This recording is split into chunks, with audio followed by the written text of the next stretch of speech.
Le Conseil national de transition en sa session budgétaire a donné ce matin son cutus à 2 projets de loi et désormais la profession d'architecture sera bien encadrée avec l'adoption de nouveaux textes et le statut général des établissements publics à caractère professionnel datant de 1996 a été modifié. Les projets de loi ont été défendus par les ministres en charge de la refondation et celui de l'urbanisme. Le gouvernement à l'écoute de la diaspora, la première réunion du cadre de concertation avec les Maliens établis à l'extérieur s'est ouverte ce matin à Bamako. Ces assises de 2 jours visent à renforcer la cohésion entre les Maliens établis à l'extérieur et leur pays. Il s'agit de garantir la participation effective de la diaspora au développement national. Biennale artistique et culturelle Tombouctou 2025, jour J-2. Le ministre en charge de la culture a procédé cet après-midi à la découverte de la mascotte de la Biennale et à l'inauguration de la salle Ali Farka Touré, une infrastructure de 400 places réhabilitée à plus de 100 millions de francs CFA, et c'est cette salle qui abritera les spectacles. Dans la chronique judiciaire, Garibou Pérou nous ouvre les portes de l'Institut national de formation judiciaire Maître Demba Diallo. L'Institut assure à la fois la formation initiale et le développement continu des acteurs judiciaires. Il dispose de 4 écoles spécialisées. Rendez-vous en fin de journal. Toutes nos excuses pour ce léger retard, vous servir est un réel plaisir. Mesdames et messieurs, bonsoir et merci de votre fidélité à la grande édition de 20h. Je vous l'annonçais à l'instant, les membres du Conseil national de transition ont adopté ce matin 2 projets de loi visant à améliorer les conditions de vie et de travail des agents. Le ministre en charge de la refondation a défendu le projet de loi portant statut général des établissements publics à caractère professionnel du 12 juin 1996. L'adoption de ce texte est selon le ministre une avancée pour la gouvernance. Le second projet de loi a trait à la réglementation de la profession d'architecte au Mali. Notre reporter Aridou Matina a suivi les travaux. Voici son compte rendu. Pays membre de l'UEMOA, la République du Mali harmonise son texte de loi avec la directive de l'espace communautaire. Le projet de loi régissant la profession d'architecte dans notre pays est voté lors de cette séance plénière par les membres du Conseil national de transition avec 125 voix pour, 0 contre et 0 abstention. Ainsi, le Mali prend en compte cette directive de l'UEMOA qui date de 2013 au profit de la loi de 1989 portant organisation de la profession d'architecte en République du Mali. C'est aussi la première profession qui a été libéralisée en République du Mali en 1989. Donc avec les changements intervenus au niveau de notre espace commun qui est l'UEMOA, donc il y a eu des directives, donc il était important aujourd'hui que la République du Mali puisse emporter ce pas et harmoniser ces textes avec la directive. C'est ce qui vient d'être fait. Donc cette harmonisation, qu'est-ce que ça va amener? Ça amène vraiment à ce que nos architectes puissent compétir partout dans l'espace IMOA. Et aussi les architectes des autres pays peuvent venir compétir au Mali. Ça veut dire que nous, nos architectes doivent être aussi à hauteur de mission, doivent se professionnaliser, doivent se battre pour avoir leur part de marché dans l'espace IMOA. On a intégré d'autres dispositions en sorte que les architectes puissent faire 24 mois de stage, avant c'était 18 mois. Aussi, puissent prêter serment avant de commencer la profession. Donc ça c'est très important, ça permet à l'architecte de mesurer la portée vraiment de ses actes. Dans le souci de mieux encadrer la création, l'organisation et le contrôle des établissements publics à caractère professionnel, l'organe législatif a examiné et adopté certaines dispositions du statut général des établissements à caractère professionnel, notamment celles relatives à l'approbation du budget qui se trouve en contradiction avec les principes communautaires de l'UEMOA, cela en matière de comptabilité publique. Le dit projet de loi est adopté avec 128 voix pour, 0 contre et 1 abstention. La directive de l'UEMOA qui est venue après et que nous avons transposée dans notre arsenal juridique prévoit que non seulement le budget va être approuvé par le ministre de tutelle, mais aussi il va être approuvé par le ministre de l'économie et des finances. Voilà, c'est cette contradiction qui existait entre la loi nationale et la norme de l'UEMOA. Nous avons tenu à ce que cette contradiction soit levée pour qu'on harmonise le texte national avec le texte communautaire. C'est un texte qui est en application depuis 1996, mais qui avait relevé un certain nombre d'insuffisances. La première approbation est l'organe délibérant, bien entendu, de l'établissement public à caractère professionnel. Et c'est la deuxième approbation qui est soumise au ministère des Finances. C'est ce travail que nous avons exécuté. La séance du jour constitue la 4e session plénière d'octobre en cours qui prend fin ce jeudi.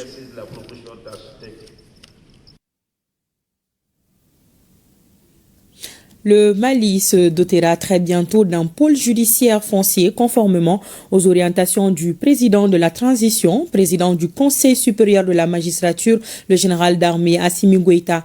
Les avant-projets de texte relatifs à sa création sont examinés par les décideurs experts, membres des organisations de la société civile et acteurs du foncier. Le reportage de Mamadou Fani. La gestion des litiges fonciers constitue un véritable défi auquel les juridictions sont confrontées au Mali. Une situation qui fragilise la paix sociale avec son lot de conflits entre individus et souvent entre communautés.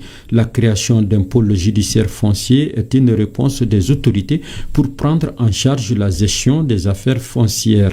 Cet atelier de consultation autour des avant-projets du pôle judiciaire foncier vise à partager les textes de création de cette juridiction. Les fonciers occupent la majeure partie de nos temps. À ce sens qu'on est confronté à pas mal de problèmes concernant les fonciers. Réunir les différentes couches de la société pour parler de ces problèmes-là, je crois que c'est d'importance capitale. Dans la pratique, le contentieux foncier devant les juridictions représente une bonne part des dossiers. La création du pôle judiciaire foncier va contribuer à décongestionner les juridictions. La création d'un pôle foncier, juridiction spécialisée en matière foncière, dont les compétences cumulées concernent la matière civile, administrative et pénale, s'avérait comme une nécessité absolue.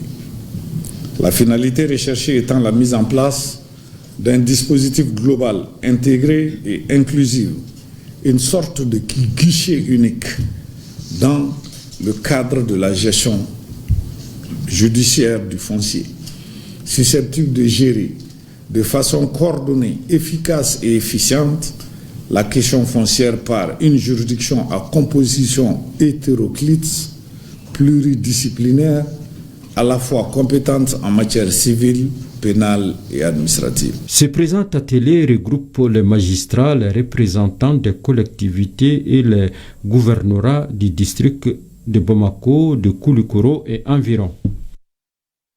À présent, la teneur de ce communiqué, le procureur général près la cour d'appel de Bamako informe l'opinion nationale et internationale que des faits relatifs au comportement peu orthodoxe du lieutenant-colonel Yann Christian Bernard Vézilier, de nationalité française, caractérisé par des actes visant à porter atteinte à la sûreté de l'État, à la stabilisation des institutions de la République, à la souveraineté nationale et à s'aimer la terreur, ont été portés à sa connaissance.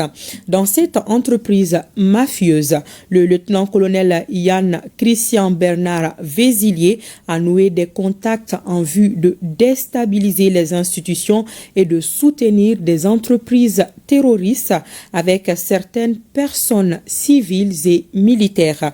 Ces agissements font actuellement l'objet d'un examen approfondi par le pôle judiciaire spécialisé de lutte contre le terrorisme et la criminalité transnationale organisée. Le procureur général tient à rassurer la population que toute la lumière sera faite sur cette affaire et que les responsabilités seront situées dans le strict respect des principes de l'état de droit, des droits de la défense et des libertés fondamentales. Il rappelle avec fermeté que la République du Mali est un État souverain et que toute action individuelle ou collective visant à porter atteinte aux intérêts fondamentaux de la nation ou à troubler la paix sociale expose son notaire aux sanctions prévues par la législation malienne. Le procureur général appelle les citoyens au calme, à la retenue et au respect des lois de la République, tout en réaffirmant l'engagement constant de l'institution judiciaire à œuvrer en toute indépendance, impartialité et dans le respect de la légalité. Le gouvernement à l'écoute de la diaspora. La première réunion du cadre de concertation avec les Maliens établis à l'extérieur s'est ouverte ce matin à Bamako. Ces assises de 2 jours visent à renforcer la cohésion entre les Maliens établis à l'extérieur et leur pays. Il s'agit de garantir la participation effective de la diaspora au développement national. Cette première session est une étape majeure dans la refondation et établit le pont entre l'État et sa diaspora. Les travaux se déroule au Centre international des conférences de Bamako. Le reportage de Kharidja Toukouni. Nous vous offrons aujourd'hui, au nom du chef de l'État, le cadre qui désormais sera le lieu où nous allons discuter directement de vos problèmes. Ainsi sont lancés les travaux de la première réunion du cadre de concertation avec les Maliens établis à l'extérieur. Inclusif et participatif, ce rendez-vous marque une nouvelle étape dans la relation entre le Mali et sa diaspora, unis par un même objectif, contribuer à l'édification d'un avenir meilleur. Les représentants des Maliens de l'extérieur, les autorités nationales et les partenaires institutionnels se retrouvent ainsi pour bâtir des solutions concertées et durables. Un dialogue constructif qui permet de mieux canaliser les compétences, les ressources et l'expertise de la diaspora au service du Mali. La création du cadre de concertation avec les Maliens établis à l'extérieur, CCMEX, est le fruit d'un processus long et d'une large concertation. Elle répond aux recommandations des Assises nationales de la refondation et des États généraux de la migration tenus en août 2023. Elle cadre avec la politique nationale des migrations et s'insère dans les dialogues intermaliens pour la paix et la réconciliation nationale. Les CCMEX se veut un espace pour contribuer à la cohésion, à l'entente, à l'unité et à la solidarité entre les Maliens établis à l'extérieur et pour faciliter les dialogues entre elles et le gouvernement. Ce cadre de concertation se veut transparent et dynamique. Il traduit la volonté des autorités de faire des Maliens établis à l'extérieur des acteurs à part entière du développement national. En renforçant cette collaboration, le Mali affirme sa détermination à construire un avenir fondé sur l'unité, la solidarité et la participation de tous ses fils et filles, où qu'ils se trouvent dans le monde.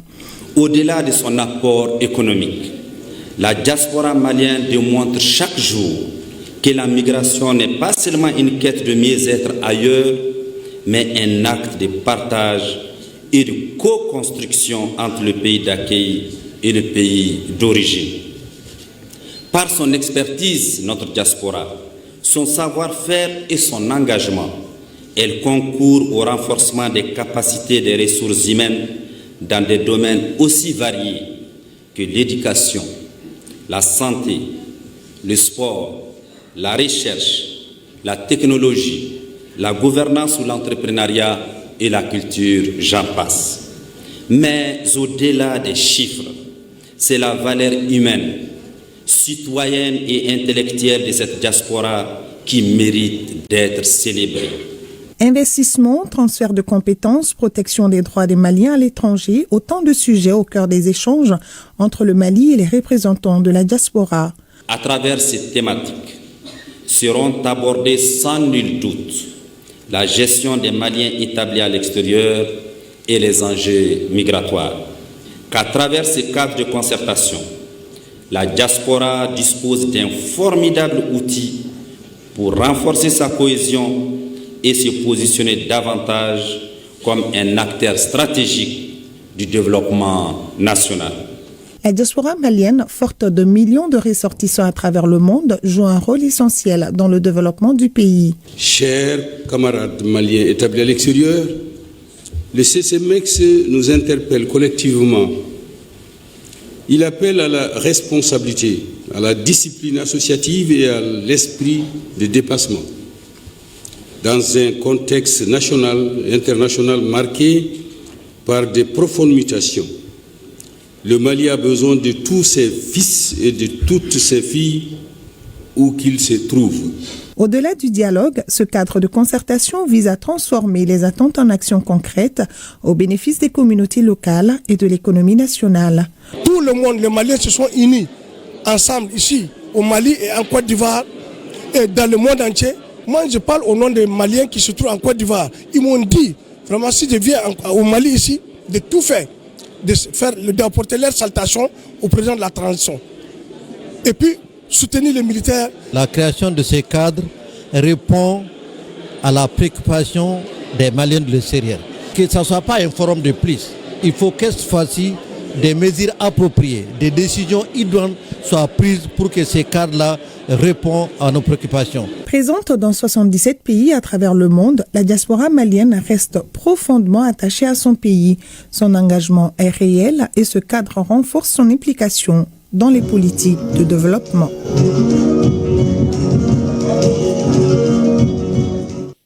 À suivre après cette édition, le premier numéro du journal spécial consacré au cadre de concertation avec les Maliens établis à l'extérieur, et c'est une présentation de Nyanya Aliou Traoré. La diaspora est également célébrée lors de la nuit des Tunkaranké. L'initiative vise la promotion et la protection des migrants. La cérémonie s'est déroulée ce week-end en présence du ministre des Maliens établis à l'extérieur et de l'intégration africaine. Le ministre Moussa Atayer a rappelé la contribution importante de la diaspora dans l'économie malienne. Le reportage de Aliou Abdoulaye Touré. La nuit du migrant au Tunkaranké est un événement culturel et citoyen dédié à la valorisation du migrant et à la reconnaissance de son apport au développement national. Depuis 5 ans, on n'a pas d'aide à la coopération. C'est l'aide de ces Maliens qui soutiennent et qui remplacent l'aide étrangère pour notre solidarité et notre souveraineté. C'est eux qui contribuent non seulement au développement du pays et à la maintenance de l'économie malienne pour le rayonnement du Mali et des Maliens. Quant au promoteur du programme Tunkaranké, il est largement revenu sur les initiatives en matière de développement économique déjà menées sur le terrain. Le programme Tunkaranké, comme je l'ai dit, développement endogène. C'est-à-dire au fait, à partir de l'existant dans les villages, comment organiser les habitants à structurer leur économie locale en vue de tirer plus de profits qui seront réinjectés donc dans le développement de leur village. Aujourd'hui, vous avez pu constater avec moi que les maires qui ont pu adopter en fait, le modèle économique qu'on appelle concept point diaspora, les résultats obtenus ont permis à ces maires aujourd'hui de bénéficier des attestations de reconnaissance. Donc, l'objectif recherché, c'est que ce modèle économique ne se limite pas uniquement dans ces communes-là, mais que ça soit étendu. L'apport des migrants à l'économie nationale est considérable, selon le ministre en charge des Maliens établis à l'extérieur. La diaspora, c'est aussi 1000 milliards apportés à l'économie du Mali chaque année. La diaspora, c'est des centaines et des milliers d'intellectuels qui viennent chaque année au Mali dispenser, encadrer des thèses doctorales, donner des formations continues. La diaspora, c'est aussi des hommes d'affaires qui investissent au Mali, mais qui investissent à l'étranger, qui ramènent de la richesse, qui créent de l'emploi, qui contribuent au développement de notre pays. Avec cette initiative, les Maliens établis à l'extérieur pourront être galvanisés afin qu'ils participent activement au développement de leur pays, comme l'ont souhaité les plus hautes autorités. Les travaux du symposium sur l'accroissement des opportunités d'emploi au Mali s'achèvent demain mercredi. Hier, après la cérémonie d'ouverture, l'assistance a suivi une conférence sur les opportunités d'emploi au Mali. Le panel était animé par l'expert international et ancien haut fonctionnaire des Nations Unies, Dramane Aïdara. Il ressort de son intervention que les emplois sont fondamentalement créés à la base, c'est-à-dire au niveau des collectivités. Pour plus de précision, nous l'écoutons au micro de Youssouf Diakité. La question de l'emploi aujourd'hui ne peut pas être considérée sous un seul prisme. Et il faut intégrer un certain nombre de leviers qui sont des leviers systémiques, mais en même temps aussi coordonnés et synergiques, d'où ces 4 leviers essentiels que sont d'abord la gouvernance locale, que sont les questions de formation professionnelle, que sont les questions d'entrepreneuriat et d'innovation. Comme vous le savez, aujourd'hui, le Mali est un pays qui a fait partie des pays qui ont le plus de jeunes de moins de 35 ans, qui constituent l'essentiel de la population. Comment la transformer en véritable opportunité pour générer un maximum d'emplois? Ceci doit passer par une bonne formation professionnelle. Et donc, l'occasion sera donnée au cours de cette conférence de voir aujourd'hui, du point de vue des enjeux, du point de vue aussi des défis, quelles sont réellement les difficultés, les insuffisances de la formation professionnelle au Mali et quelles peuvent être aussi les solutions idoines qu'il faudrait y apporter pour assurer un meilleur ajustement entre l'offre de formation et la demande également de formation. Il y a aussi des questions d'entrepreneuriat. Comme vous le savez, de plus en plus, les États ne recrutent plus et c'est le secteur privé qui génère un maximum d'emplois. Et pour pouvoir y arriver, il faudrait aussi développer l'entrepreneuriat, mais sortir de l'entrepreneuriat de survie à l'entrepreneuriat productif. Et ces questions également seront abordées au cours de cette conférence. Et enfin, préciser que l'emploi ne se crée pas dans les ministères, l'emploi ne se crée pas dans les grandes capitales. L'emploi, c'est d'abord au niveau des collectivités. Et donc, considérer les collectivités comme étant des partenaires à part entière. Le Fonds des Nations Unies pour la population a remis hier un lot de plus de 4500 kits césariennes au ministère de la Santé et du Développement social. Le but est d'améliorer les conditions d'accès aux soins obstétricaux d'urgence ainsi que la réduction de la mortalité et la morbidité maternelle et néonatale. C'est un financement du Grand-Duché de Luxembourg dans le cadre du projet Autonomisation des femmes dans la santé. La cérémonie a eu lieu dans les locaux de la pharmacie populaire de Kanadjigila. Le reportage de Awada Mankoulibaly. Destiné aux régions de Koulikoro, Ségou, Sikasso, Mopti, Gao, Menaka, Tombouctou et le district de Bamako, ces milliers de kits césariennes seront repartis entre 60 districts sanitaires et 11 hôpitaux.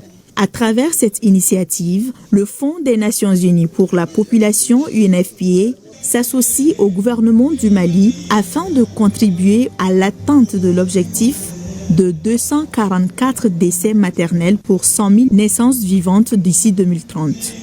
L'objectif est de renforcer la disponibilité des services de prise en charge des complications obstétricales couvrant ainsi les besoins de plus de 4 545 cas de césarienne. Les kits ne se limitent pas à la réalisation de césariennes simples. Ils contiennent également des fournitures pour d'autres interventions chirurgicales essentielles.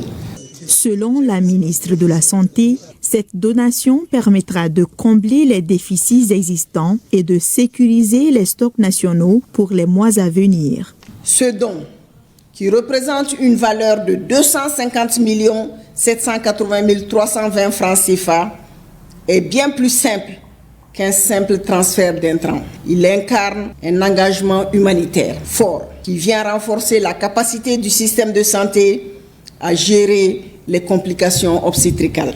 Il est important de souligner que ces kits viennent compléter le déploiement récent de 203 sages-femmes dans les zones rurales. Par ailleurs, le représentant de l'UNFPA a exhorté la pharmacie populaire du Mali à assurer un acheminement rapide des kits vers les structures bénéficiaires afin de libérer de l'espace pour la réception prochaine d'autres équipements et kits médicaux. Pendant ces 2 jours, nous constatons une baisse de température et certaines régions du pays ont même enregistré de la pluie. Qu'est-ce qui explique ce dérèglement climatique? Pour en savoir plus, l'une de nos équipes de reportage s'est rendue à la Direction nationale de la météorologie. Le chef de service prévision et observation météorologique, Amadou Diakité, nous donne des détails. Il s'exprime au micro de Sokona Kamisoko et de Haruna Diara. Ces 2 derniers jours, il y a eu une perturbation extratropicale, c'est-à-dire une perturbation des régions tempérées qui a eu pour conséquence de la neige dans le sud algérien. Le Mali étant frontalier de l'Algérie, donc, et tous les 2 pays étant sous l'influence du vent d'harmattan actuellement, donc nous avons constaté une baisse des températures. C'est dû au fait que l'harmattan a affecté la fraîcheur de cette zone nuageuse sur tout le pays. C'est pourquoi nous avons constaté la baisse des températures. Il y avait aussi en altitude un apport d'humidité. Donc ce qui a fait qu'il n'y avait même pas d'ensoleillement, le ciel était couvert et l'humidité associée aux brumes de poussière en phénomène météo, ça favorise de la pluie. Donc c'est pourquoi par endroit il y a eu des cas de pluie. Le phénomène va durer quelques jours, mais ce n'est pas évident que les zones qui ont déjà réussi cette fine pluie soient les mêmes. Ça peut changer, ça peut être l'extrême sud de la région de Sikasso, tout comme ça peut être l'extrême nord de la région de Taoudéni. Mais ce n'est pas un phénomène qui est nouveau. Ça arrive souvent pendant la période sèche qu'il y a eu des cas de pluie. Mais nous, en jargon météo, nous appelons ça des pluies hors saison. C'est des pluies qui n'ont pas les mêmes caractéristiques que les pluies qu'on a l'habitude de voir pendant la saison des pluies, parce que c'est des fines pluies et ce n'est pas associé souvent à des vents violents et qui viennent en amont des pluies, comme vous avez l'habitude de le constater pendant la saison des pluies. Je commencerai par dire à la population de continuer à suivre régulièrement les informations de Mali Météo et aussi pendant cette période de fraîcheur, de porter des habits adaptés et aussi bien le matin que la nuit. Surtout particulièrement les personnes en situation vulnérable, à savoir les enfants, les femmes enceintes et les personnes âgées. La période de fraîcheur va continuer jusqu'en février.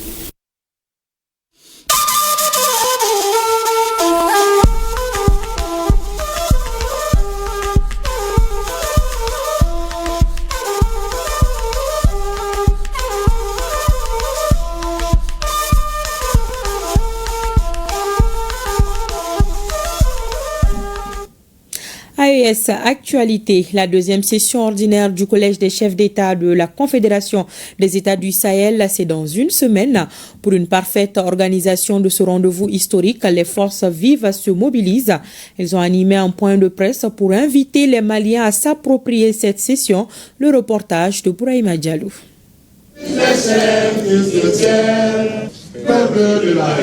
L'hymne de l'AES pour planter le décor de ce point de presse qui donne le ton de la mobilisation de la deuxième session du Collège des chefs d'État de l'AES prévue les 22 et 23 décembre prochains ici à Bamako. Déterminé à réserver un accueil chaleureux au président des pays membres de l'AES, le capitaine Ibrahim Traoré du Burkina Faso, le général d'armée Abdrahman Tchani du Niger, les forces vives de la nation sont ainsi la mobilisation. L'AES est une organisation du peuple, pour le peuple et par le peuple. Donc à ce titre, les forces vives sont engagées à réserver un accueil digne et patriotique à nos hôtes. Nous invitons encore une fois les forces vives de la nation ces jours-là à réserver un accueil chaleureux à nos hôtes du jour. Et également inviter les différentes régions à travers les 19 régions du Mali et le district de Bamako, à faire les mêmes activités pour que les uns et les autres puissent savoir effectivement que ces rendez-vous est un rendez-vous historique. De sa création à nos jours, plusieurs avancées sont à souligner, d'où l'engagement de la jeunesse pour la cause. Cette deuxième session s'inscrit dans la dynamique de transformation impulsée par son Excellence le général d'armée Assimi Goïta, président de la transition, chef de l'État, président en exercice de la Confédération des États du Sahel. L'AES s'est affirmé comme un cadre politique solide, un instrument de souveraineté collective et un moteur de développement régional. Le représentant du ministre de la Jeunesse et des Sports chargé de l'instruction civique et de la construction citoyenne a exhorté la presse à jouer sa partition. La solidarité étant la clé du bon fonctionnement de toutes les organisations du monde, les forces vives de la nation ont appelé les filles et fils de l'espace à soutenir ces trois présidents afin de sauvegarder la souveraineté retrouvée. Les ministres chargés du commerce et de l'industrie et des acteurs du secteur privé de la Confédération des États du Sahel étaient réunis à Niamey pour réfléchir aux réformes nécessaires à l'émergence d'un espace économique souverain et intégré. À la fin de leurs travaux, ils ont été reçus par le Premier ministre, ministre de l'Économie et des Finances, Ali Maman Lamine Zeine. Les échanges ont porté sur l'harmonisation des échanges commerciaux et la promotion des chaînes de valeur dans l'espace communautaire. Le compte-rendu de cette audience avec Abari Amiti et Yazi Rabiou de la télévision nigérienne. Les ministres du commerce et de l'industrie de l'Alliance des États du Sahel sont à Niamey pour prendre part à la 3e réunion des ministres chargés de ces secteurs et à la foire du commerce et de l'industrie de l'espace communautaire. Ils sont reçus par le Premier ministre pour exposer les différents projets et plans d'action afin de promouvoir et harmoniser leur domaine d'intervention pour un espace confédéral AES développé. Cette réunion s'inscrit dans l'opérationnalisation des engagements pris par nos chefs d'État dans le cadre de la mise en œuvre du volet développement inclus dans le traité instituant la Confédération des États du Sahel. Donc au Premier ministre, nous avons développé le plan d'action qui a été élaboré le 19 octobre 2024 à Bamako et le bilan qu'on peut en tirer aujourd'hui. Ce plan d'action est structuré autour d'un certain nombre de points. Et le premier point, c'est toutes les questions liées au développement industriel, à la compétitivité et à l'attractivité du secteur privé. Le deuxième volet sur lequel nous avons travaillé, c'est l'amélioration du climat des affaires. Au titre de l'amélioration du climat des affaires, le plan d'action que nous avons élaboré parle de l'adoption d'un code des investissements harmonisé pour les 3 pays, le Burkina, le Mali et le Niger. Mais nous avons aussi énormément échangé sur toutes les questions relatives à l'amélioration des échanges commerciaux entre nos 3 pays. Autre point développé notamment par le Premier ministre, ministre de l'Économie et des Finances, Ali Maman Lamine Zeine, la synergie d'action et la coordination des échanges entre pays membres de l'AES pour développer les échanges et renforcer les chaînes de valeur. Le Premier ministre a insisté sur 3 points. Le premier point, c'est toutes les questions liées à la collaboration et partenariat qu'il faut élargir entre tous les acteurs de notre secteur. Donc le Premier ministre nous a invités à la vigilance, au renforcement des actions entreprises, mais surtout de mettre en place des interventions innovantes de façon à associer le secteur privé. Toutes les actions que nous sommes en train de mener soient de nature à assurer une meilleure satisfaction des besoins élémentaires de nos populations.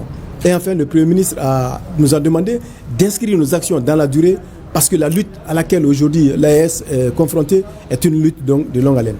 Le ministre du Commerce et de l'Industrie du Mali, du Burkina Faso, accompagné de leur homologue nigérien Abdoulaye Seydou, ont longuement échangé avec le Premier ministre Ali Maman Lamine Zeine et son staff en vue de faire de cet espace communautaire AES prospère et florissant. Deuxième assemblée générale du réseau africain des spécialistes en passation des marchés. Les membres du réseau africain des spécialistes en passation des marchés se sont retrouvés ce 13 décembre à Ouagadougou. À la faveur de la deuxième assemblée générale ordinaire, les participants passent en revue les activités du réseau. Le compte-rendu de Roger Kam et Pinidier Nianou. Les membres du réseau africain des spécialistes en passation des marchés en assemblée générale ordinaire à Ouagadougou. La rencontre se tient en présentiel et en ligne. Le point de recommandation de la première assemblée générale tenue à Bamako en 2024, l'adoption du rapport d'activité de 2025 et le programme d'activité de 2026 sont au cœur des échanges. Les participants vont véritablement travailler aussi bien en plénière qu'en dans les travaux de groupe. Donc pour véritablement valider les 3 documents, la passation des marchés en Afrique, c'est 30 000 milliards de francs CFA. Et pour uniquement la zone UEMOA, on va se retrouver à environ plus de 10% de ces 30 000 milliards. Donc pour le cas du Burkina, la passation des marchés en 2024 se chiffre à 616 milliards de francs CFA. Donc c'est l'ensemble des acteurs qui travaillent sur ce réseau qui vont passer la journée avec nous. Plusieurs pays d'Afrique prennent part à cette rencontre de Ouagadougou. Une séance qui a un grand apport pour le Burkina Faso en matière de gestion de la commande publique. Ce que ça peut apporter concrètement au Burkina, c'est que ça va participer à la mobilisation de toute l'expertise du Burkina en matière de gestion de la commande publique. Vous savez, si on est dispersé, on ne peut pas avoir un impact sur le système de la gestion de la commande publique. Donc il est bon que tous ceux qui sont des acteurs directs de la commande publique puissent se retrouver, s'organiser et se partager les idées, les bonnes pratiques, en tout cas la vision du chef de l'État pour que nous puissions gagner le pari de la bonne gouvernance en matière de la commande publique. Le réseau africain des spécialistes en passation des marchés est créé en 2023 à Bamako au Mali. Renforcement de l'implantation du réseau sur le continent est le thème pour cette deuxième assemblée générale. L'ambassade du Burkina Faso au Mali a célébré en grande pompe le 65e anniversaire de l'accession de son pays à l'indépendance. Célébré chaque année le 11 décembre, cette année, les festivités ont eu lieu ce 13 décembre dans l'enceinte de l'ambassade. Pendant toute la journée, les fils et filles du pays des hommes intègres ont communié à travers partage de repas, chants, danses et projections de films, illustrant toute la beauté, l'unité et l'entente au sein de la communauté burkinabé, même au-delà des frontières. Bokari Koulibaly et Aruna Diarra pour plus de détails. Ce samedi 13 décembre, la Maison africaine du Burkina au Mali s'est muée en un véritable carrefour culturel du pays des hommes intègres. Tenues traditionnelles, mets du terroir, danses et chants populaires, entre éclats de rire et retrouvailles chaleureuses, l'atmosphère vibrait au rythme des valeurs et de l'identité burkinabé.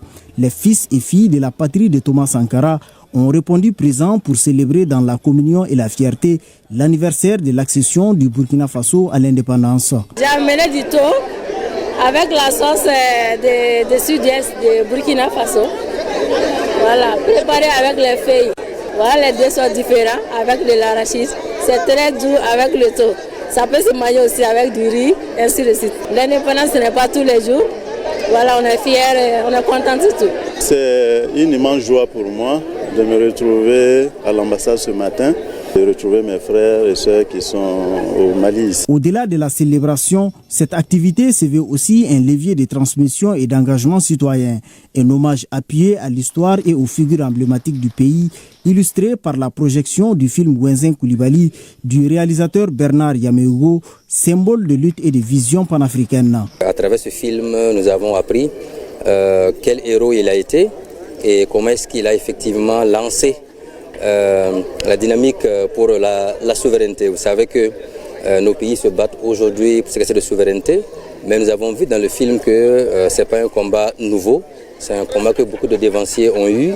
Et aujourd'hui, en tant que Burkinabé, en tant qu'Africains, on est fiers. Une journée dense, riche en émotions et en symboles, qui a tenu toutes ses promesses. Les autorités burkinabées saluent une mobilisation à la hauteur de l'événement, reflet de l'attachement de la diaspora aux idéaux du Faso. Le Burkina Faso et beaucoup d'autres pays du Sahel font face à des défis et il faut travailler à pouvoir relever ces défis. Donc c'est le message que le chef de l'État a transmis en invitant les uns et les autres à se ranger, à travailler dans le sens de la paix pour le Burkina Faso. La communauté a répondu présente à l'activité et ils sont venus de partout, voilà, à travers le Mali, ils sont venus prendre part à cette fête et cela nous va tout droit au cœur. Et tous nos partenaires ici présents, tous ceux qui sont venus nous soutenir pour la réussite de cette journée, nous les félicitons. Entre chants folkloriques, gastronomie locale, transmission éducative et animation ludique pour les plus jeunes, la fête fut inclusive et intergénérationnelle. Preuve que 65 ans après son accession à l'indépendance, le Burkina Faso continue de cultiver la mémoire, l'unité et l'espoir bien au-delà de ses frontières. Et ce communiqué relatif à la proclamation des résultats du recrutement pour les postes de rédacteur en chef adjoint, responsable des informations et de responsable technique de la télévision AES. Le ministre de la Communication, de l'économie numérique et de la modernisation de l'administration informe l'opinion publique de la Confédération des États du Sahel que conformément à l'appel à candidature partir du 10 novembre 2025. Les candidats retenus pour les postes de rédacteur en chef adjoint, responsable des informations et de responsable technique sont rédacteur en chef Moussa Abdoulaye Papa Aïdara, rédacteur en chef adjoint Alou Diawara, responsable des informations M. Abdoul Nyang, responsable technique M. Mamadou Guindo. Le ministre félicite chaleureusement les personnes sélectionnées et salue l'engagement de l'ensemble des candidats ayant participé au processus. La qualité des dossiers reçus reflète l'intérêt croissant pour la télévision AES et le dynamisme du secteur de la communication au sein de notre espace. La publication des résultats aux autres postes se poursuivra conformément au calendrier établi. Félicitations donc aux collègues et c'est ce qui referme la page AES.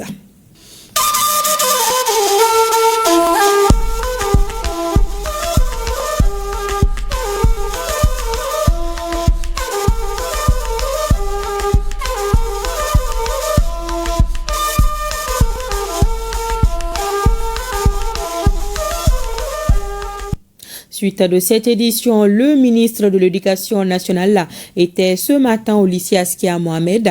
Amadou Sissavané a échangé avec le corps enseignant sur les conditions de travail. Le but est d'apporter des solutions aux conditions de vie des enseignants. Le reportage de Fadema Keita. La visite du ministre dans les établissements est un exercice plutôt pédagogique puisqu'elle est voulue pour s'imprégner des conditions de travail du personnel d'encadrement des apprenants. C'est dans cet élan que se situe la prise de contact du ministre avec le proviseur et certains professeurs en présence de la directrice de l'Académie d'enseignement Rive Gauche. Les échanges portent sur la conception des fiches de préparation, les problèmes de matériel didactique, la méthodologie de transmission du savoir, la symbiose dans le travail, bref, ce qu'il faut pour que les élèves aient un bon niveau, finalité des résultats satisfaisants en fin d'année. Bien que des membres du cabinet restent pour recenser d'autres préoccupations avec le personnel, les professeurs souhaitent plus d'amélioration de leurs conditions. Il a parlé de la solidarité entre les enseignants, le personnel, et puis l'assiduité, puis le respect aussi. Il faut des matériels adéquats pour l'avancement même de cet établissement. Il y a des salles même qui ne sont même pas éclairées. Et puis on a besoin des matériels. Il faut des matériels adéquats. Pour les salles d'informatique, des laboratoires aussi. Nous sommes vraiment très ravis de cette visite avec les interventions de Monsieur le ministre qui a donné beaucoup de conseils et qui nous a promis une touche pour revoir les installations, l'électrification peut-être et tout ce qui s'ensuit. L'ancien bachelier du lycée Askia Mohamed, aujourd'hui ministre de l'Éducation nationale, lors de sa visite s'est rendu dans certaines salles de classe où il a prodigué des conseils aux élèves. Sans rien promettre, il constate que ce bâtiment colonial est toujours à l'état vétuste. Donc, il a besoin de retouches. C'est vrai, le lycée Askia, et quand le regarder comme ça, on sent qu'il a besoin, j'allais dire, ça a besoin d'une couche de peinture. Hein. Mais évidemment, ça c'est juste la surface. Il faut peut-être faire les choses. L'ensemble a besoin d'être revu. Dans le planning, la visite dans les établissements se tiendra dans plusieurs académies du pays. Afin d'inculquer la notion de patriotisme chez les élèves du lycée Askia Mohamed, la montée des couleurs a été la première activité suivie par la délégation ministérielle. Le patronat du Mali met des modules en entrepreneuriat à la disposition du ministère de l'Éducation nationale. Cette remise est le fruit d'un partenariat qui vise à contribuer au développement d'une culture entrepreneuriale au sein de l'espace scolaire. La cérémonie s'est déroulée hier au ministère de l'Éducation nationale en présence de notre reporter Alpha Meiga.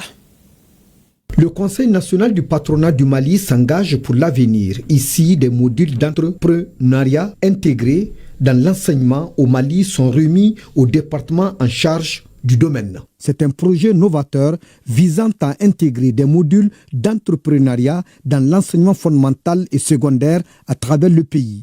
Une initiative ambitieuse qui s'inscrit dans une vision claire, former une génération de jeunes Maliens entreprenants, créatifs et acteurs du développement. L'école était déconnectée donc du monde professionnel et du monde du secteur privé. Et nous voulons casser ce mur pour qu'il y ait dorénavant une connexion, une vraie connexion école-entreprise très tôt. Parce qu'il n'en peut pas en être autrement, puisque la finalité de la formation, la finalité de l'éducation, c'est d'avoir demain la capacité d'avoir de l'autonomie professionnelle. Le projet placé sous la tutelle du ministère de l'Éducation nationale cible plusieurs catégories d'apprenants, élèves du fondamental, du secondaire général et technique, de l'enseignement professionnel ainsi que des instituts de formation des maîtres. L'objectif affiché est de développer une véritable culture entrepreneuriale dès le plus jeune âge, en dotant les élèves de compétences pratiques, d'un esprit d'initiative et d'outils pour créer et gérer des activités économiques. Conformément aux recommandations des États généraux de l'éducation, le ministère de l'Éducation nationale restera ouvert, disponible alors à appuyer, à apporter toute l'expertise technique nécessaire, l'accompagnement technique nécessaire, la volonté politique soutenue, que la culture entrepreneuriale soit une réalité. Ce programme marque une nouvelle étape dans l'implication du secteur privé dans les réformes éducatives. Ce programme pourrait à terme transformer tout simplement le paysage éducatif malien. Le comité de pilotage du projet Aspire s'est réuni le vendredi dernier pour évaluer la première année de mise en œuvre du programme. À cette occasion, le directeur du projet Aspire a présenté un bilan détaillé qui met en lumière les acquis enregistrés ainsi que les défis auxquels le projet demeure confronté. Le reportage de Aliou Abdoulaye Touri. Le projet Aspire est un projet financé par le gouvernement norvégien à travers ADRA Norvège et ADRA Mali. Il intervient principalement dans le domaine de l'éducation. Après une année de mise en œuvre, le directeur du projet dresse le bilan des activités réalisées. Nous avons construit 15 salles de classe, nous en avons réhabilité 24. Nous avons construit plus de 30 latrines. Nous avons distribué plus de 11 000 kits scolaires. Nous avons également formé plusieurs personnes au niveau de l'académie, les enseignants ont été formés, les femmes ont été également accompagnées. Nous avons également pu mettre en place 4 périmètres maraîchers. Donc, au niveau de la protection, les enfants qui sont en dehors de l'école, nous avons permis que ces enfants-là puissent rentrer à l'école. Mais ceux qui n'ont pas d'extrait de naissance, il leur a été également distribué. Plus d'une centaine d'extraits de naissance ont été établis pour les enfants pour qu'ils puissent avoir au moins des papiers. Cependant, malgré ces résultats encourageants, le directeur du projet a également mis en exergue les défis persistants. Il y a un défi qui nous tient vraiment à cœur, c'est la prise en charge des enseignants volontaires. Et depuis 2018, pour être plus précis, nous prenons en charge 40 enseignants volontaires qui ont été formés dans toutes les thématiques possibles pour pouvoir être des enseignants vraiment accomplis. Ces enseignants-là sont dans le secteur de Goumara-Rousse. Nous savons que pour la plupart des personnes affectées par l'État dans ces zones-là, ils décrochent. Donc les écoles restent sans enseignants. Le directeur du projet ADRA a réitéré sa volonté de poursuivre les efforts pour atteindre les objectifs fixés. En 2026, la Banque malienne de solidarité BMSSA envisage d'ouvrir 3 agences au Mali et 2 à Abidjan. L'information est ressortie des travaux de la 93e session ordinaire de son conseil d'administration. Les administrateurs ont aussi discuté du projet de budget 2026, l'approbation de la mise à jour des politiques, chartes et procédures de l'institution financière et de sa succursale d'Abidjan. Le reportage de Mohamed Kayantao et Oumar Katraouri. À 2 semaines de la fin de l'année, la BMSSA tient la 93e session de son conseil d'administration. Cette session constitue également la 3e au titre de 2025. Réunis autour du président du conseil d'administration de l'institution financière, les administrateurs débattent d'un programme ambitieux. La réunion sera essentiellement consacrée à l'examen de l'arrêté intermédiaire au 30 juin 2025, l'allocation d'un budget à notre établissement pour 2026, l'examen du dossier de crédit relevant de compétences de notre conseil d'administration, la validation de certains documents réglementaires, des structures de contrôle exigées par la commission bancaire. Un point d'information sera présenté sur les constats provisoires de la récente mission de la commission bancaire. La présente session prenant déjà en compte un début de ces recommandations. Évidemment, les projets du budget 2026, l'approbation de la mise à jour des politiques, chartes et procédures de la structure ont été examinés et adoptés au cours des travaux. La vingtaine des participants en a profité pour définir l'appétence au risque et les limites de gestion pour l'exercice 2026 avant de valider les documents des recommandations relatifs à la dernière mission de vérification de la commission bancaire. Au dire du président du conseil d'administration de la BMS SA, l'institution financière est l'une des meilleures banques ayant réussi à réaliser plusieurs projets monétiques et informatiques. 2026 s'annonce à cet effet fort prometteur pour la banque. Elle ambitionne de créer 3 agences au Mali et 2 à Abidjan en Côte d'Ivoire, de renforcer la position extérieure de la banque en devise, de mobiliser les dépôts de la clientèle dans tout le pays et de redoubler les efforts de la BMS SA dans le financement de l'économie nationale.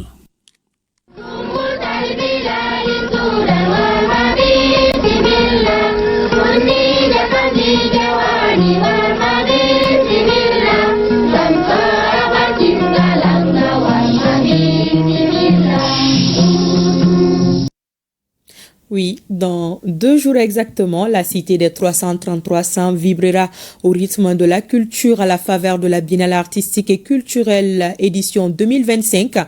Et déjà, toutes les dispositions sont en train d'être prises pour sa réussite.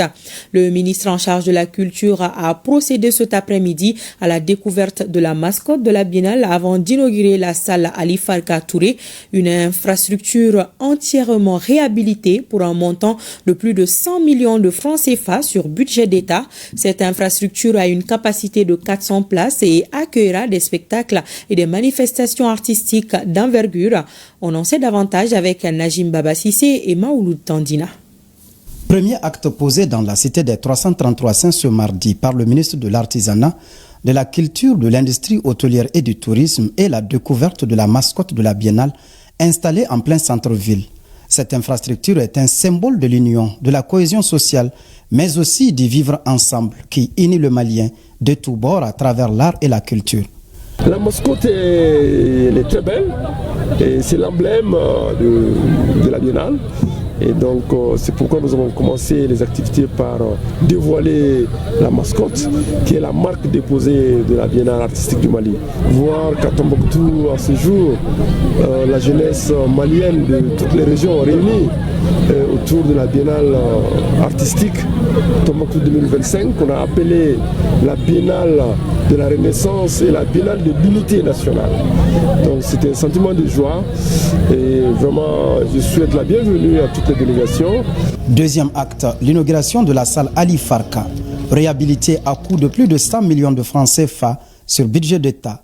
Elle a une capacité d'accueil de 400 places avec toutes les commodités. Les premières visites, les odeurs étaient nauséabondes là-dedans. Aujourd'hui, nous avons une salle toute neuve, en strate, qui peut abriter n'importe quelle manifestation au niveau régional comme au niveau national. Donc c'est pour nous l'occasion, au nom de l'ARDCT, au nom de la population de Tombouctou, de remercier les autorités régionales et nationales pour les efforts consentis pour la rénovation de ce centre-là.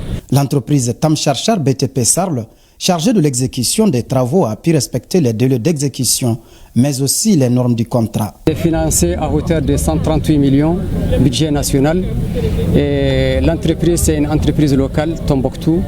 Et le personnel qui a entrepris tous les travaux du moins est un personnel ici de la ville de Tombouctou. Le ministre se réjouit du confort qu'offre l'infrastructure et salue les autorités régionales pour leur implication dans la mise en œuvre des travaux. Nous sommes très contents et très honorés de pouvoir partager ces moments avec le gouverneur de Tombouctou et quelques régions. Donc vraiment la salle, l'ergonomie, c'est bien arrêté et la lumière, ça respecte les normes. Donc c'est sûr que nous allons avoir 2 semaines de biennale de très haut niveau. Donc c'est véritablement la Biennale de l'unité qu'on s'apprête à vivre de façon très intense. Cette inauguration augure déjà la bonne réussite de la Biennale artistique et culturelle Tombouctou 2025. De même que l'arrivée des 3 gouverneurs de région à Tombouctou, à savoir Banyangara, Mopti et Douanza. Et pour la réussite de la Biennale artistique et culturelle, toutes les sensibilités sont mobilisées. C'est ainsi que le collectif intégrateur des Imouaches et alliés de Tombouctou a remis 80 bœufs et 10 tonnes de riz au gouverneur de région pour sa contribution. Le reportage de Idrissa Goulou Sissoko. Par cette donation, le collectif intégrateur des Imouaches et alliés de Tombouctou entend contribuer à la réussite de la Biennale artistique et culturelle. Ils viennent de remettre 80 bœufs et 10 tonnes de riz d'une valeur de 30 millions de francs CFA au gouverneur de la région. Au nom des 212 chefs de fraction des villages, au nom des 116 élus conseils communaux, au nom des 12 maires de SIAT, au nom du président Ibrahim Agno, je tiens à rendre un véritable hommage, une reconnaissance renouvelée au président de la transition, chef de l'État, le général d'armée Assimi Goïta, pour le choix de Tombouctou d'abriter les biennales artistiques et culturelles. Ce qui est un projet de développement intégré. Aussi, j'ai associé à cet hommage au gouverneur de la région de Tombouctou. En recevant la donation, le chef de l'exécutif régional s'est réjoui de recevoir cette contribution du collectif des Imouaches. Il les a invités à être mobilisés jusqu'à la fin de l'événement. Nous commençons par remercier le collectif intégrateur des Imouaches de la région de Tombouctou pour ces gestes, cet appui très important dans le cadre de l'organisation de la Biennale artistique et culturelle Tombouctou 2025. Nous ne sommes pas surpris parce que nous connaissons déjà l'engagement des SIAT dans le Mali, l'engagement des SIAT en faveur de la paix et de la réconciliation dans la région de Tombouctou. Donc au nom de toute la région de Tombouctou, au nom des autorités, nous disons grand merci au collectif intégrateur des Imouaches et aller dans la région de Tombouctou. Un autre temps fort de la cérémonie aura été la remise d'attestations à quelques personnalités, notamment le président de la transition, les ministres de la réconciliation et de la culture, au gouverneur et au commandant de la région militaire de Tombouctou. Et pour cette Biennale 2025, une grosse équipe du groupe ORTM est mobilisée pour vous faire vivre l'événement en direct sur l'ensemble de son réseau. Vivement donc le lancement.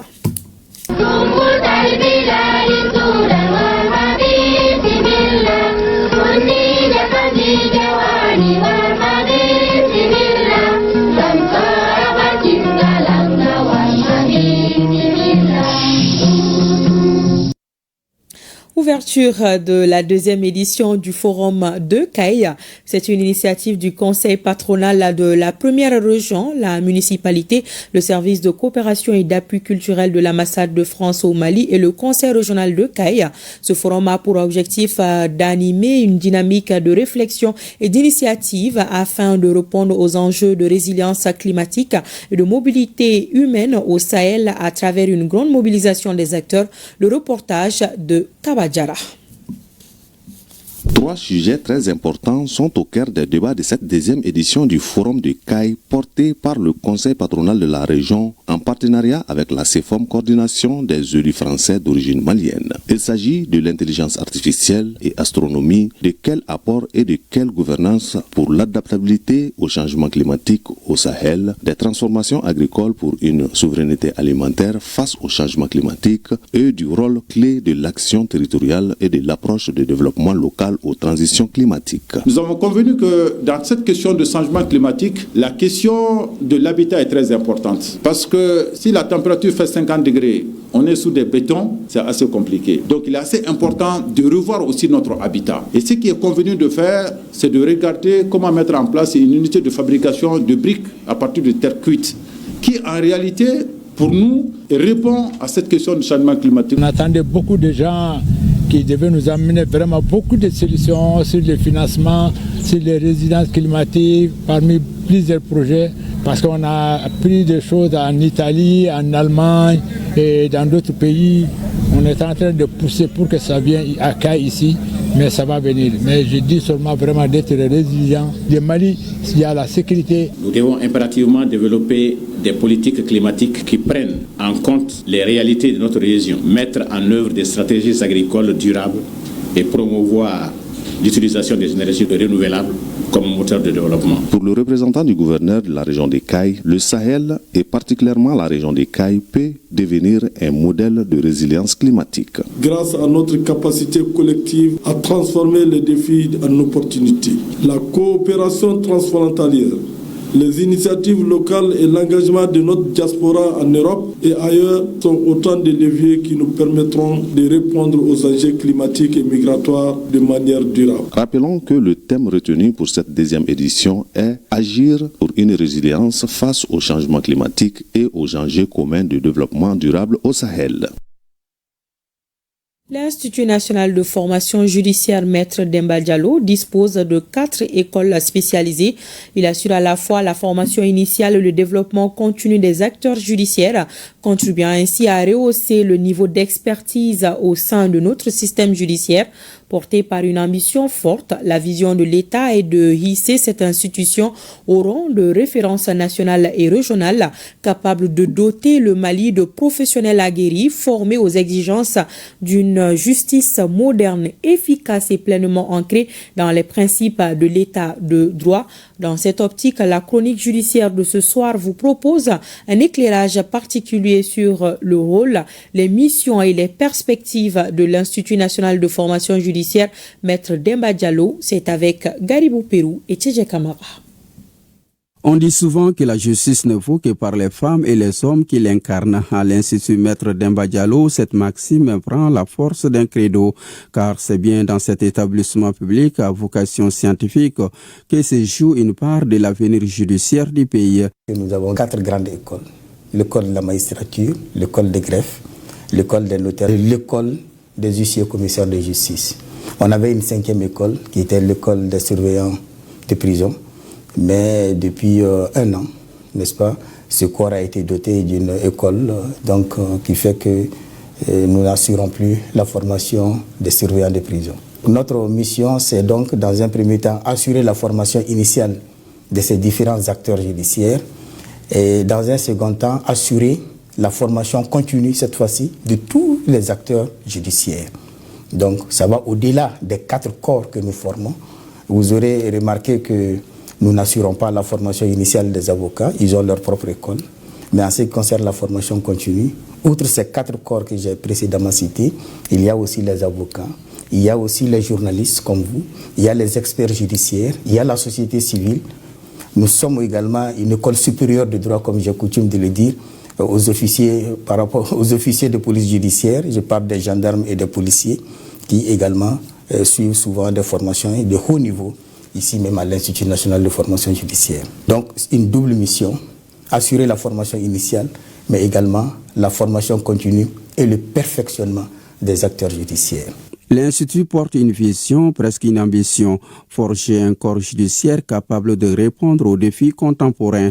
Et pour y parvenir, il s'appuie sur 4 écoles, chacune attentive aux pratiques professionnelles et adaptant avec précision ses programmes aux réalités du moment. Nous avons terminé la maquette de l'école de la magistrature, la maquette de formation, et la maquette de formation également de l'école des greffes.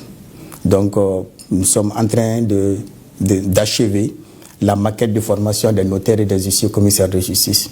Ouais, le but de cela est de faire en sorte que notre école soit en phase avec les réalités du jour. Donc nous sommes toujours dans l'innovation.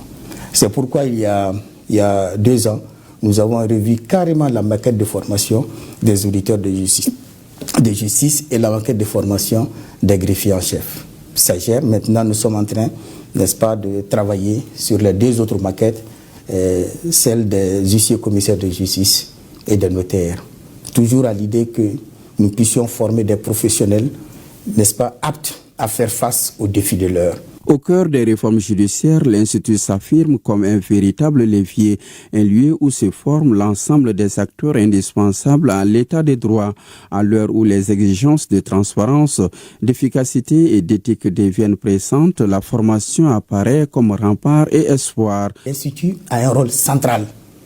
Et notre objectif, c'est de faire en sorte que les hommes et les femmes qui sortent de cette école puissent être des cadres de haut niveau, capables de faire face aux défis de l'heure. Aucune réforme aujourd'hui ne peut réussir si vous n'avez pas un personnel qualifié. Nous avons dit que Et si l'État du Mali a estimé à un moment donné que cette école devait porter le nom de Maître Demba Diallo, et Demba Diallo avait dit, dans un de ses discours, que lorsque vous avez décidé de porter la robe, vous n'avez plus le droit d'être médiocre. Et c'est ça notre philosophie. Vous ne pouvez pas sortir de cette école et ne pas être à hauteur de souhait. Nous mettons en place un système qui fait que tous ceux qui ne sont pas à hauteur de souhait ne puissent pas franchir la porte de sortie. Si nous sommes aujourd'hui capables de former des gens de bon niveau, c'est parce que aussi le recrutement a été à hauteur de souhait. Passé en mode bimodal, l'Institut ne s'arrête pas en si bon chemin. Les chantiers se multiplient, les ambitions s'affinent.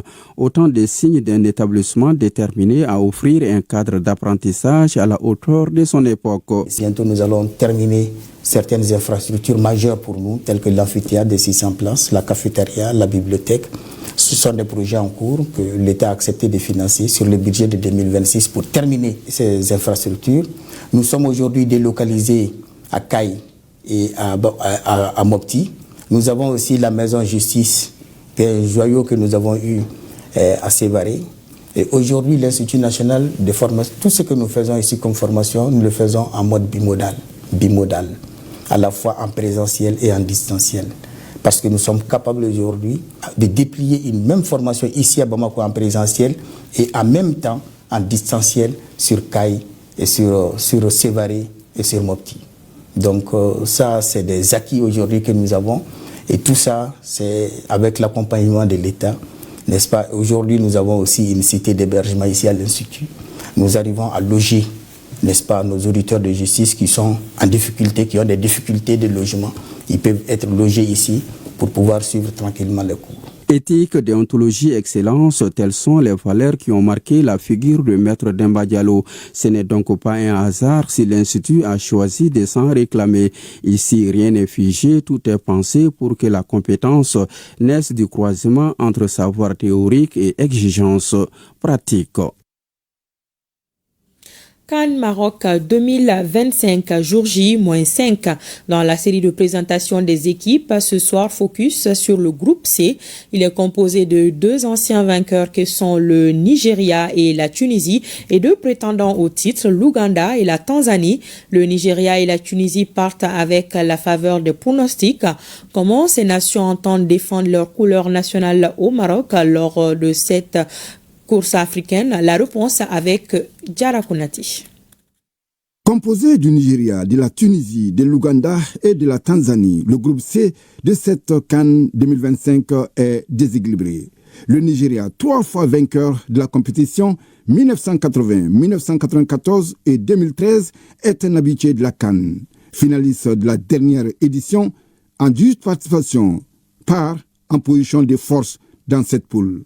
Le sélectionneur Eric Sekoussel comptera sur les stars comme Victor Osimhen de Galatasaray, Ademola Lookman d'Atlanta Bergame et Alex Iwobi de Fulham. Champion d'Afrique en 2004, à domicile, la Tunisie reste sur une élimination dès le premier tour en 2023 en Côte d'Ivoire. Les Aigles de Carthage tenteront de se racheter au Maroc.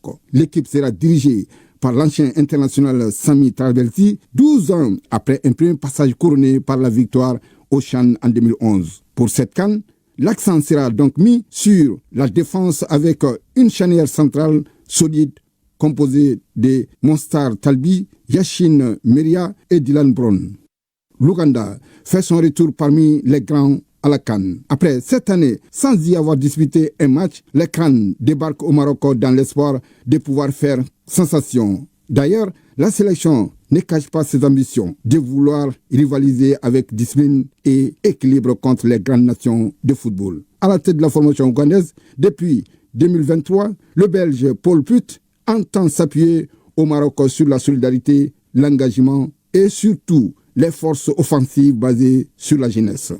Enfin, la Tanzanie se battra jusqu'au bout pour essayer de passer le premier tour en 4 participations.